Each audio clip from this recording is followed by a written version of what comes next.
Now, let me tell you something that separates the few who rise from the many who settle. The truly terrifying mind is one that no longer craves validation, not from friends, not from family, not from society, not even from the mirror, because the moment you break your addiction to approval, you begin to operate at a level most people can't comprehend, let alone match. You see, most people live their entire lives as prisoners to opinion. They make decisions based on what others might think. They dress, speak, and act not according to who they are, but according to who they hope others will accept, and they call that life. But the mind that moves mountains doesn't bend to popularity. It doesn't flinch at rejection. It doesn't care whether the applause is loud or whether the room is even full. Why? Because its direction is dictated from within. Its compass points to purpose, not popularity. Let me make this plain. A strong mind is not just intelligent or educated, it's independent. It has tasted the bitter flavor of solitude and kept walking. It has dared to follow an inner voice while the world shouted confusion. And because of that, it develops a kind of clarity that intimidates people. Not because it's cruel or arrogant, but because it refuses to be swayed by the emotional winds of other people's opinions. It knows who it is, and that, my friend, is terrifying to those who do not. Now you might be asking, how do I get there? You start by becoming brutally honest with yourself. Are your goals truly yours, or were they handed to you by someone else's expectations? Are you living for applause, or are you living for alignment? When you detach from needing people to get you, something strange happens. They start to respect you, maybe not immediately, but inevitably, because conviction is magnetic, and confidence that doesn't come from compliments. That's rare, that's powerful. Let them misunderstand you. Let them question your path. Let them whisper about how you've changed. That's the price of stepping into your power. People aren't scared of your success. They are scared that your success will expose their excuses. And when your mind no longer needs their approval to breathe, you create space for greatness that doesn't ask permission. It takes ground. You'll notice this shift when silence becomes more satisfying than praise. When you no longer seek validation but results.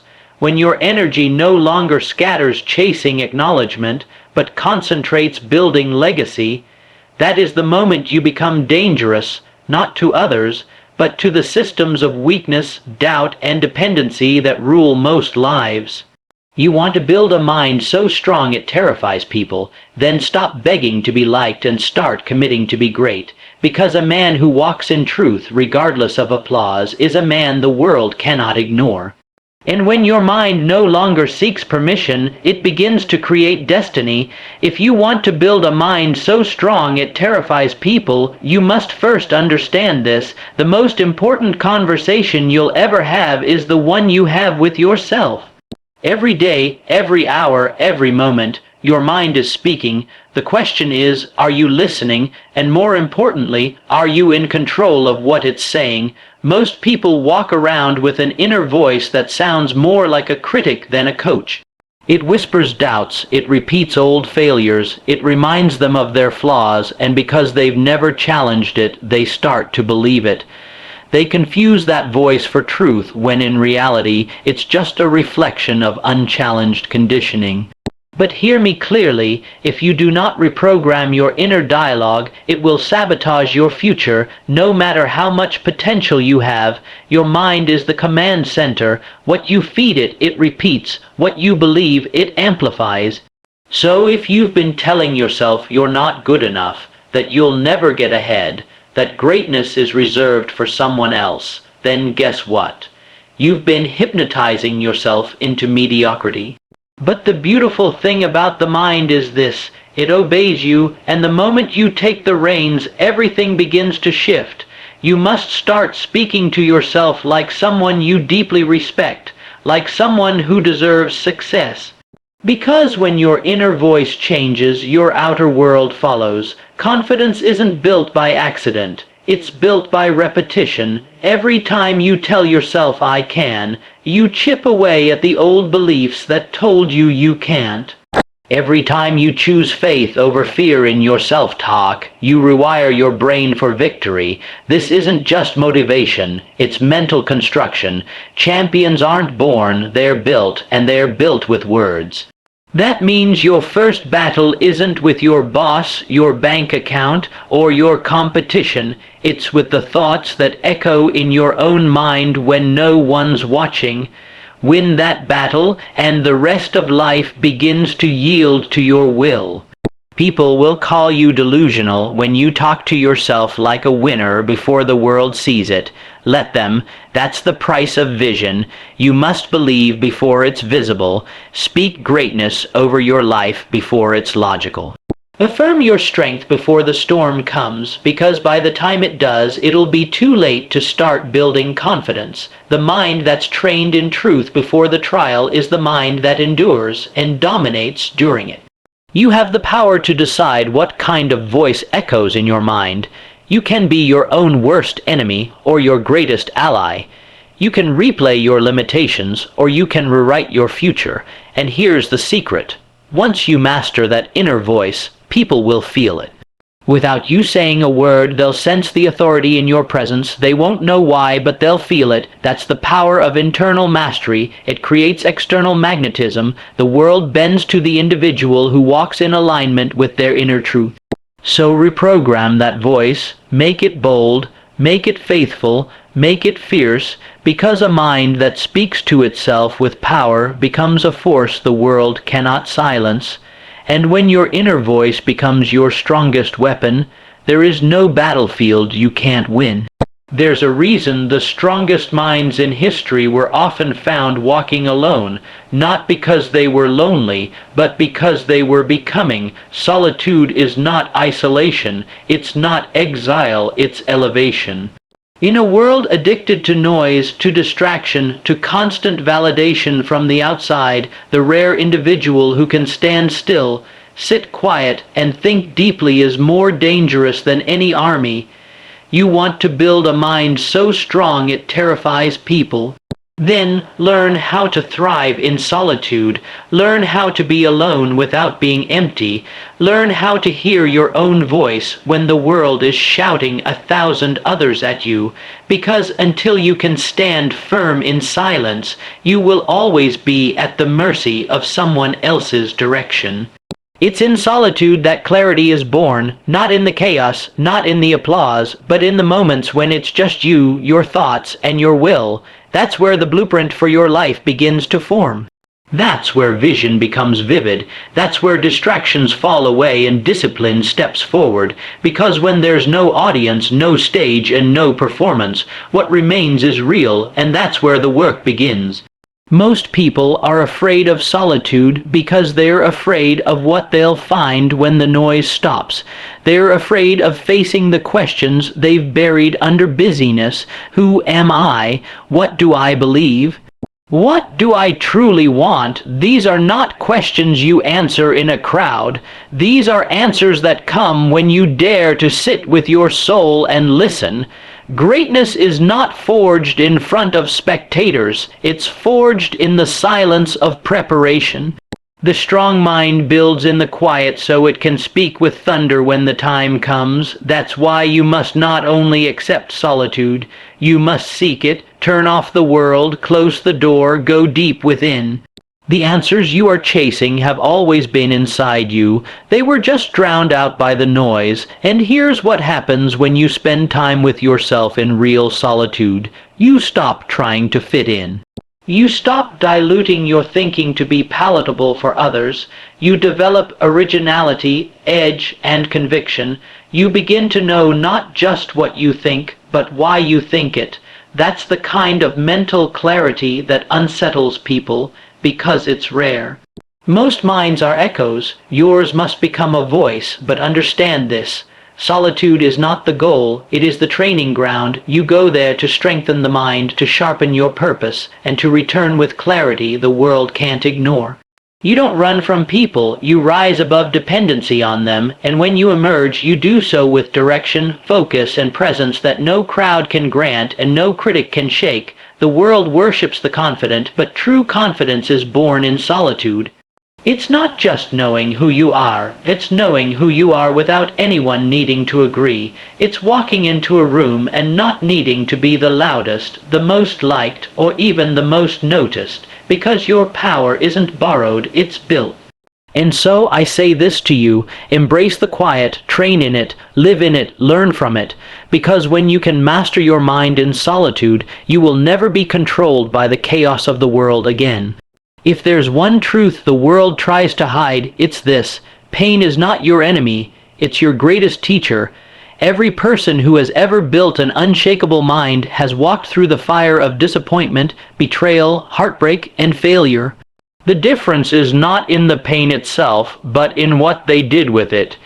You see, most people let pain break them, but the rare few, the terrifyingly focused, the deeply disciplined, they use pain as fuel. They don't run from it, they don't bury it, they transform it. You've been lied to if you believe your scars disqualify you. They don't make you less, they make you real, they make you capable, because until you've been knocked down and gotten back up, you don't know who you are. It's in the lowest moments, in the quiet, crushing places where no one sees you, that the strongest minds are born. Not when everything is going right, not when you're comfortable, but when you've got nothing left but grit and decision. I've met men who built empires after losing everything, women who rose from ashes so complete the world had to do a double take, and do you know the common thread? They didn't deny their pain, they used it. They didn't get bitter, they got sharper. They didn't let adversity write their story. They took the pen and wrote a new chapter. Pain, when harnessed correctly, becomes focus. It burns away distractions. It eliminates excuses. It reveals what matters, and more than that, it humbles you. It breaks down the illusion of control, of certainty, of safety. And when that illusion shatters, what's left is the truth. You were always more powerful than you thought. You just hadn't been forced to find it yet, so let every loss teach you, let every failure shape you, let every rejection drive you, and most importantly, let every tear remind you that you feel, and that feeling, when directed with discipline, becomes fuel for progress. Pain alone is not power, pain with purpose is. That's what separates the mind that collapses from the mind that conquers. Now, people might not understand your fire. That's fine. They weren't there when you were left in the dark. They didn't see the nights you kept going when quitting would have been easy. Let them judge, let them wonder, let them underestimate, because nothing terrifies the world more than someone who has turned their suffering into strategy. The beauty of this transformation is that it's available to anyone, not just the gifted, not just the lucky, not just the born leaders. You don't need to be extraordinary to begin. You just need to decide that your pain will not be wasted, that every moment of struggle, every ounce of heartbreak will be converted into strength, into wisdom, into resolve. There is no shame in hurting, but there is power in refusing to stay hurt. Stand back up. Again and again, you don't do it because it's easy. You do it because your mission demands it, because your future is on the other side of your endurance, because your mind, your real, untapped, terrifying mind, is waiting for you to use what broke you to build what no one thought possible.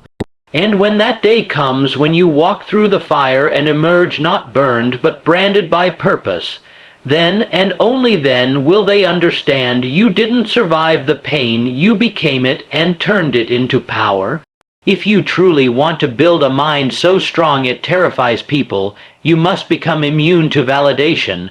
That means rising above the need for praise, applause, and approval. It means making peace with the fact that not everyone will understand you, and being fine with that. Because the moment your mind becomes addicted to validation, your power no longer belongs to you. It belongs to whoever gives or withholds their approval. Now don't get me wrong, recognition feels good. We all appreciate being seen, being acknowledged, but if you need it to keep going, you're not building strength, you're borrowing it, and anything borrowed can be taken away. The strong mind operates on an entirely different frequency.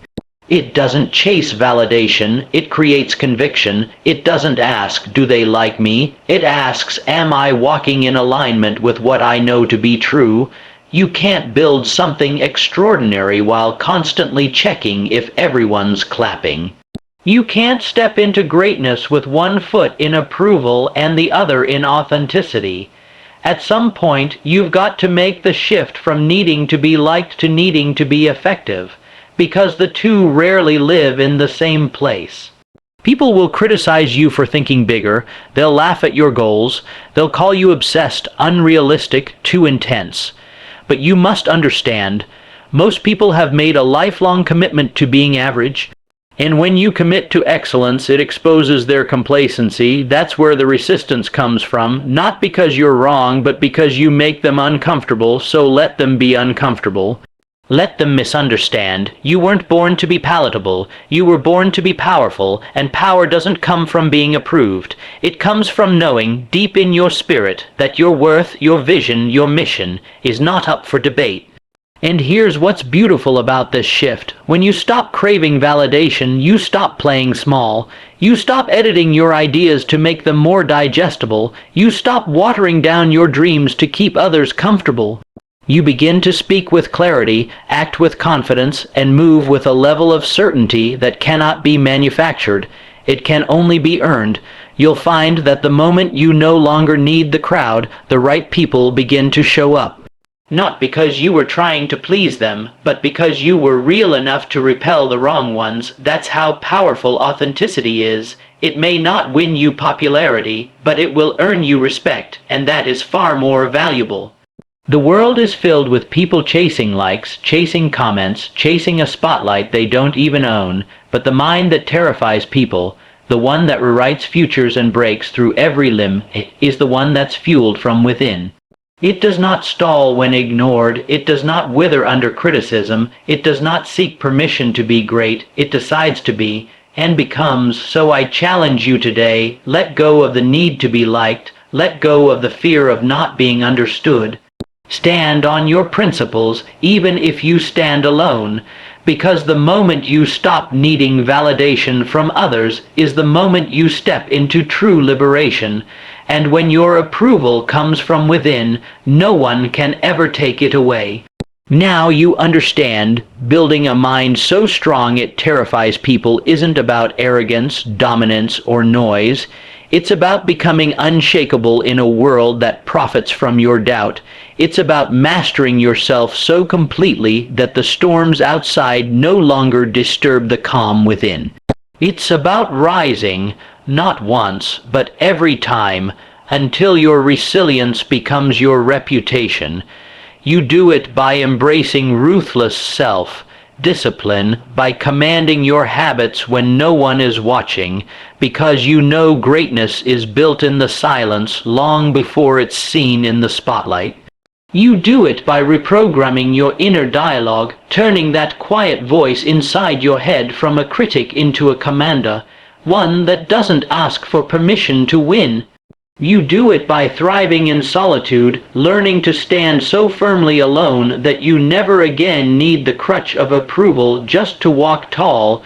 You do it by turning your pain into power, by choosing not to be crushed by the weight of your past, but to be carved by it into something unbreakable. And finally, you do it by becoming immune to validation, moving with purpose instead of popularity, unshaken whether the room is clapping or silent. This is how you build a mind that makes people pause when you enter, not because of what you say, but because of who you've become. This is how you create a presence that doesn't shout, but speaks volumes, because a mind forged in fire doesn't need to prove itself. It shows itself in every action, every decision, every moment it refuses to fold. The world doesn't need more people trying to fit in. It needs more people bold enough to think clearly, stand tall, and lead with vision that begins with the mind, and that mind disciplined, focused, fearless, is the most powerful force on earth. So go, build it, own it, and let the world feel it.